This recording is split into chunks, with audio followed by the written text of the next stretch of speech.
There's a lot of opinion about two strokes versus four strokes, and I wanted to stop arguing about it and actually test something. I picked a pretty standard trail loop that included different types of obstacles and terrain that required different types of riding styles, so I could see what the strengths and weaknesses were for each of the bikes. And I wanted to know if a two stroke actually reduces fatigue and mistakes compared to the four stroke, for average riders like me. Now, this isn't a perfect apples to apples test. This is one rider, two real bikes on the same trail, trying to learn something useful. And my assumption is that a two stroke is lighter, more forgiving, and easier in the technical terrain, but I wanted to see if that actually shows up in fatigue and consistency. All right, I wanted to find out if riding a two-stroke or a four-stroke would make me less tired. And so I've selected a trail route right up there, a single track, and I'm gonna do it on both bikes, the WR450F and the TE, nice, and the TE300.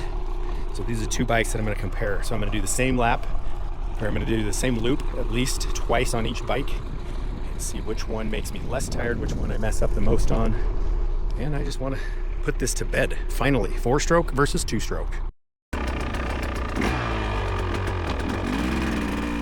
That I picked. It's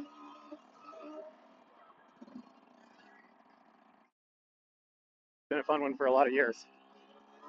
It is starting to get tracked out a little bit, but I think it might be a pretty good comparison because we've got kind of a little mix. I mean, it's not a hard trail. I'd call it a medium level trail. So first off, I've decided to ride the TE300. Obviously, I have a bias here already, even though I've only been riding the TE300 for a couple of years. It just seems like it's lighter, more nimble, and I would probably say it has more linear power. And what I mean by that is on the low end, when you're going real slow and you're kind of bogging and lugging it, I've heard people call it tractoring it, it still does a good job, which is very unlike a two-stroke that I grew up with. The two strokes I grew up with were pretty much an on-off switch. It was like you were on the pipe, wide open throttle, or it was off. There was kind of no in between.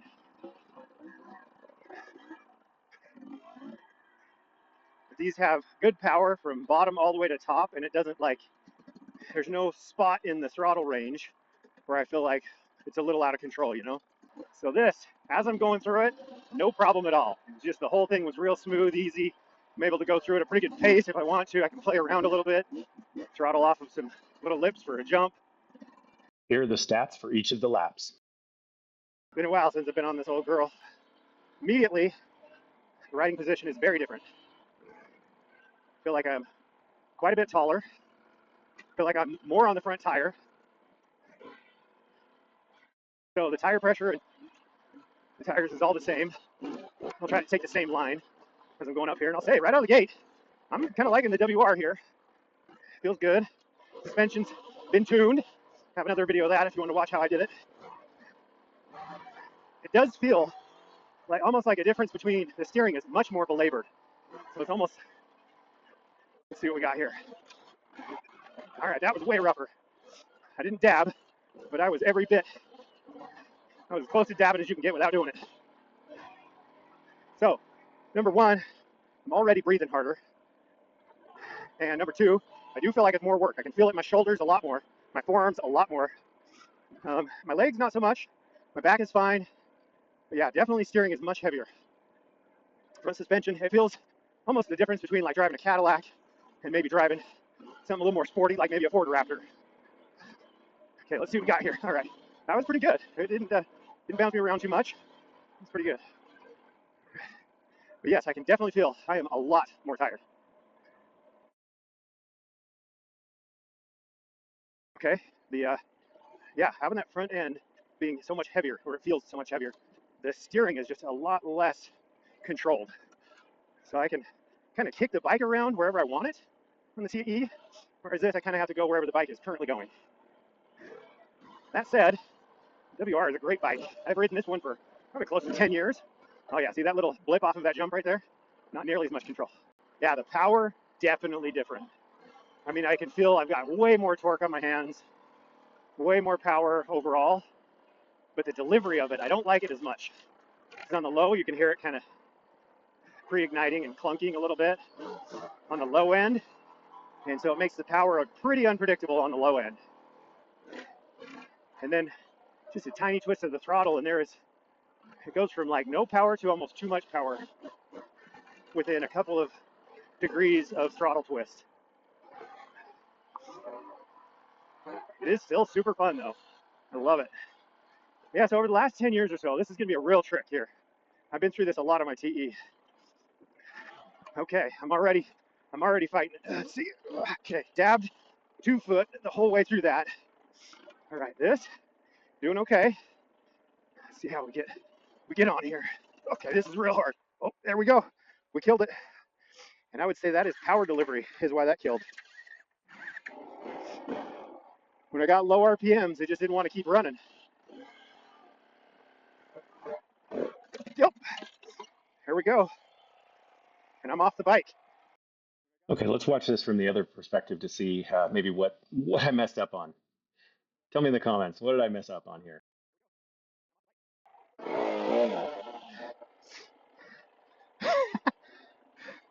There you go. Took a spill. I promise.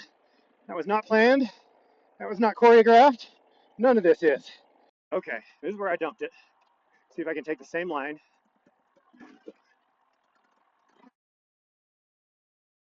Put my foot down on purpose, kind of preemptively. It was very much smoother. Let's see how we do here. Just tapped the top of that rock. I know we got a little squirrely there, but by far better. I am quite literally an average dirt bike rider trying to just an average dirt biker trying to answer a simple question. Is a 4-stroke or a 2-stroke better for my just kind of standard average trail ride? Gotta catch my breath. Whew. That is a workout. Picking this thing up was heavy. Plus it was uphill from me, so I was picking it up above my head. It's pretty hard. But here's the thing. I have loved this bike for the last 10 years because most of the riding we did for a long stretch of those 10 years was adventure rides where we would leave from one part of the state and we would ride for 2 or 3 days, staying overnight in hotels or whatever, and we'd end up at another side of the state. And for that kind of riding where you're like out on a fire road or you're doing some trails, probably this is pretty good right here. Like you can do this for hours, this or fire roads. It is perfectly set up for that. Very comfortable. I've got a wider seat on it from Seat Concepts. I've got the desert tank, so I've got enough fuel to make it. If I put a Rotopax on the back, which I have a rack for it, right there, hopefully you can see that, I can go 200 miles on this thing. And it's pretty comfortable, and it's very capable. So if we run into something along the way, say we see an offshoot, we're like, ooh, that looks fun. We can just hit that offshoot. And it turns into a single track like this, and you can still do it. May not be as enjoyable as the TE, but it's certainly capable enough to do that. And I would imagine with a better rider, that little tip over that I had a bit ago would have been no big deal. Feels like I'm covering at least 1.5, maybe 1.25 times more ground in the same amount of time. You can just see the grin on my face right now. One more thing that I might note is that a lot of times the faster you go, the smoother the ride is over obstacles. And the suspension on these bikes is just amazing. So if you can go a little bit faster and let them work, it actually works a little better than going slower. And I'll say, because this bike allows me to feel more comfortable at a higher speed over an obstacle, I think the suspension does more for me than on the WR. There's a lot of confidence. I feel like the bike is well grounded, plenty of power, smooth acceleration. All right, so on the way back, I'm gonna take this little loop here. Got some gravel, we can open her up, let her eat a little bit. So this section, these 2-strokes really shine on this. Fast stuff. Like I said, just a lot of confidence in how it feels under me.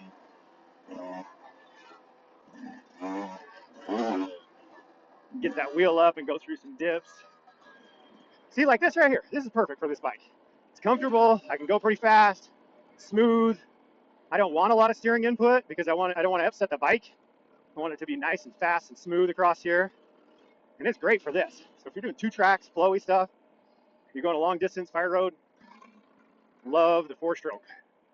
The WR450F has been a fantastic bike, and that's why I haven't been able to get rid of it yet. Is the 2-stroke. If I'm going 55, I'm not feeling great about that engine getting enough lubrication, and especially a long duration at that speed and high RPM. However, not on a road like this, on a WR, who cares? Let her eat! Yeah, baby! Woo! So like right now, I'm going 63, and it's nothing. It's like nice and calm, nice and smooth. Holds the road good. I've got good confidence here. I don't know, I'd probably rank the confidence on this road. If it was a scale of 1 to 10, I would give confidence on this road a solid 8. And the TE, I'd probably give it a solid 6 or 7 maybe. So I would say it's superior. The 450 is superior on a road like this where you're just hauling butt. All right, we're going to take this little offshoot like we did on the last round. See how this one feels. All right. It's about the same speed here. All right, it feels pretty good. I'd say it's definitely not as playful. Even off that little jump there, the whole thing's just not as playful. And I have to admit, I'm more hesitant to shift gears because of that daggum clutch. Yeah, it's a good bike here. This is a very good bike. Now I know what it's like to be the boys on top gear. They're trying to split hairs between 2 really good things. So for me, on this loop, the bike that reduced my fatigue and reduced the number of mistakes I made was the TE300 on the trail. However, on the gravel road and the 2-track, I would say it was the WR. My overall pick, the TE300, is unstoppable for the type of riding that I like to do most today. That doesn't mean it's right for everybody, but it does help me understand what's right for me. If you ride similar trails, I'm curious, which one do you think would wear you out less?